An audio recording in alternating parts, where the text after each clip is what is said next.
2 दिन में इंडिया गठबंधन के अंदर हो जाएगा सीट शेयरिंग का ऐलान। बिहार, पंजाब, यूपी और महाराष्ट्र को लेकर जल्द ही होगा ऐलान। ममता के साथ कांग्रेस के गठबंधन पर भी बनती दिख रही है बात। इंडिया गठबंधन के दिन अगले 2 दिन बेहद महत्वपूर्ण होने वाले हैं। अगले 2 दिनों में गठबंधन के अंदर सीटों के बंटवारे का काम पूरा कर लिया जाएगा।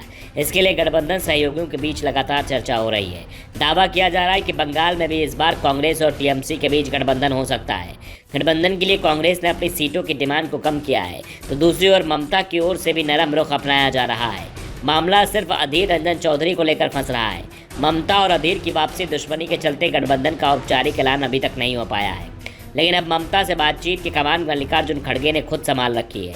दावा किया जा रहा है कि ममता कांग्रेस को 4 सीट देने के लिए तैयार है, लेकिन कांग्रेस ने 7 सीटों की डिमांड की है, जबकि प्रदेश कांग्रेस के नेता तो 1 दर्जन सीटों पर चुनाव लड़ना चाहते हैं। लेकिन हाईकमान ने बीजेपी को रोकने के लिए अपने रुख को नरम किया है। वैसे कहा जा रहा है कि कांग्रेस को 5 से 6 सीट ममता बनर्जी दे सकती हैं। इस समय बंगाल में कांग्रेस के 2 सांसद हैं और उत्तर बंगाल में जहां टीएमसी कमज़ोर है, वहां कांग्रेस का मजबूत आधार बना हुआ है। और सिर्फ बंगाल ही नहीं, देश के दूसरे हिस्सों में भी सीट बंटवारे को लेकर चर्चा चल रही है। बंगाल के बाद जहां सबसे बड़ा पेच फंसा हुआ है वो पंजाब है।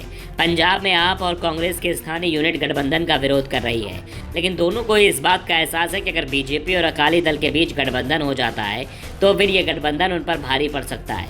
ऐसे में अलग अलग लड़े तो अकाली बीजेपी गठबंधन 6 से 8 सीट जीतने की स्थिति में होगा, और अगर कांग्रेस और आप पंजाब में साथ साथ लड़ते हैं तो फिर सभी 13 सीट इस गठबंधन के हिस्से में आ सकती है। कांग्रेस बेहद सोच समझकर कदम उठाने की तैयारी में है। इस बीच हाईकमान की ओर से कहा गया है कि अगर आप 7 सीट कांग्रेस को छोड़ने के लिए तैयार हो जाती है तो पंजाब में गठबंधन हो सकता है। वैसे कहा जा रहा है गठबंधन तय है, बस सीटों को लेकर फॉर्मूला तय होना है, और ये भी माना जा रहा है कि बंटवारा 7-6 का होगा। अब आप और कांग्रेस में से किसके हिस्से 7 सीट आती हैं और किसके हिस्से 6, इसी पर पेच फंसा हुआ है। दिल्ली को लेकर स्थिति पहले से ही साफ दिख रही है।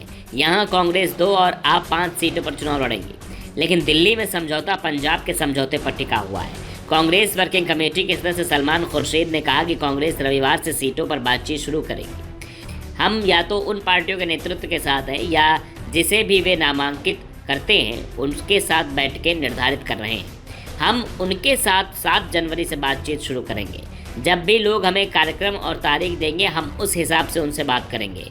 उस शुरुआत से ही हमें अंदाज़ा मिलेगा कि उनकी अपेक्षाएं क्या हो सकती हैं। हमारी अपनी पार्टी के नेतृत्व ने हमें बताया है कि कांग्रेस गठबंधन से क्या उम्मीद करती है।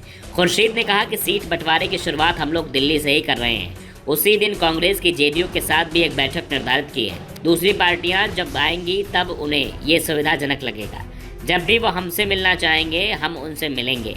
हम बातचीत के लिए तैयार हैं और हमने इसे सर्वोच्च प्राथमिकता दी है। खुर्शीद से जब सवाल किया गया कि पंजाब में भी आप और कांग्रेस का गठबंधन होगा, जबकि स्थानीय नेता इसका विरोध कर रहे हैं, तो उन्होंने साफ कह दिया कि हर व्यक्ति का अपना दृष्टिकोण है। कांग्रेस लोकतांत्रिक पार्टी है, यहाँ सभी को अपनी बात रखने का अधिकार है। हम सही समय पर सही फैसला करेंगे।